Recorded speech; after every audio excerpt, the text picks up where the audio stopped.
नमस्कार दोस्तों, आज जिस बुक पर बात करने जा रहे हैं उसका नाम है ज्योतिष विज्ञान बाय ओशो।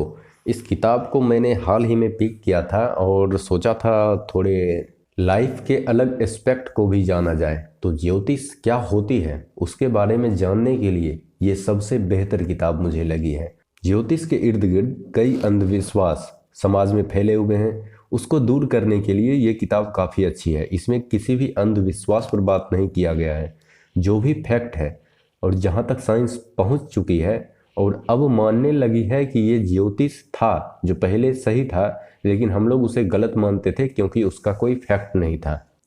जैसे एक कहानी है नील नदी की, उस पर रिसर्च चल रहा है 4000 सालों से। तो उसमें क्या पाया गया ये तो मैं रिवील नहीं करूँगा, ये तो आप किताब पढ़ के ही जाने। काफ़ी अच्छी बुक है और इस तरह की कई बातें हैं जो आपको सोचने पर मजबूर कर देगी। जैसे कोई भी छोटा से छोटा तिनका हो धरती पर, वो भी सूर्य से रिलेटेड है। कॉस्मोस में जितनी भी चीज़ें हैं उनसे रिलेटेड है। सूर्य पर कुछ भी होता है तो उसका असर धरती पर पड़ता है, चाहे वो कोई भी जीव हो।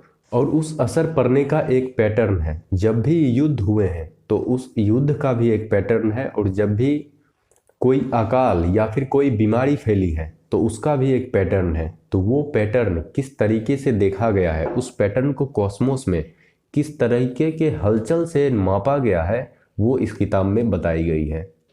और ज्योतिष विज्ञान से इर्द गिर्द जो भी गोरख धंधे चलते हैं हमारे देशों में, वो कहाँ तक सही है इस पर भी काफ़ी बात करती है ये किताब।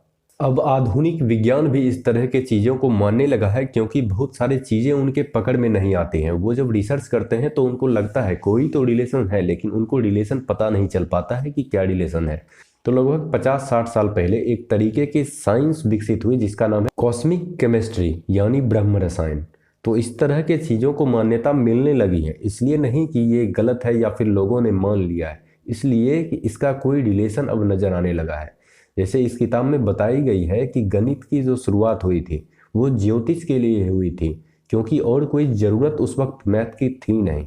सिर्फ ज्योतिष विज्ञान के लिए गणित की ज़रूरत होती थी। लोग अपने घर में रहते थे और खेती करते थे, इससे ज़्यादा, और जानवरों को मार कर खाते थे, इससे ज़्यादा उनका कोई काम नहीं था। लेकिन ज्योतिष को समझने के लिए आसमान में क्या चल रहा है, उसका रिलेशन धरती पर क्या होता है, अंतर्बोध से वो जानने के लिए ही गणित की खोज की गई थी। और भी ऐसी कई बातें हैं जो आपको काफ़ी दिलचस्प लगेगी। जैसे आपका जो जन्म होता है वो नंबर 2 का जन्म है, लेकिन हम बर्थडे मनाते हैं उसी तारीख को। जैसे आपके जन्म से पहले आपका गर्भधारण होता है, माँ के पेट में वो जाता है बीज, तभी तो जन्म होती है। तो वो जब प्रोसेस होता है उसको पहला जन्म कहा जाता है, और जब हम पैदा होते हैं वो सेकेंड जन्म है।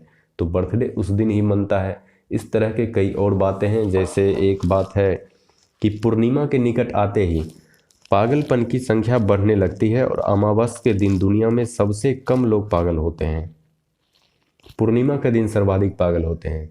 तो इसका रिलेशन सीधा सीधा चांद से है, क्योंकि आपने भी सुना होगा कि चांद जब पूर्णिमा की तरफ बढ़ता है तो समुद्र में ज्वार भाटा आता है, समुद्र का पानी ऊपर नीचे होने लगता है। तो इस तरह का रिलेशन अपने बॉडी के साथ भी है। बॉडी में भी 70% वाटर ही है, तो बॉडी में कोई उस तरह से रिलेशन ना हो ऐसा हो ही नहीं सकता। वो इतना सूक्ष्म है कि पता नहीं चलता।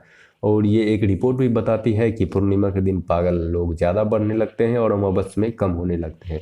तो रिलेशन चांद से है। सीधा इस किताब के कहने का मतलब है कि रिलेशन ऊपर की दुनिया से या फिर ब्रह्मांड से इंसानों की है, लेकिन कितने लोग उनको जानते हैं और कितने लोग सही तरीके से वो बता रहे हैं ये नहीं पता। इस तरह की बातों के पीछे कई प्रपंच हैं जिससे इंसानों को बचना चाहिए, लेकिन जो भी साइंटिफिक डाटा है उससे आप नकार नहीं सकते हैं। तो आप इस किताब को ज़रूर पढ़ें यदि आप ज्योतिष को जानने में इंटरेस्टेड हैं। ब्रह्मांड में क्या क्या चीज़ें होती हैं और उनका रिलेशन धरती पर कैसे है, उसको जानने में यदि आप इंटरेस्टेड हैं तो इस किताब को आप जरूर पढ़ें। आपने मेरी बातों को ध्यान से सुना, इसका बहुत बहुत आभार। नमस्कार, मैं गौरव कुमार।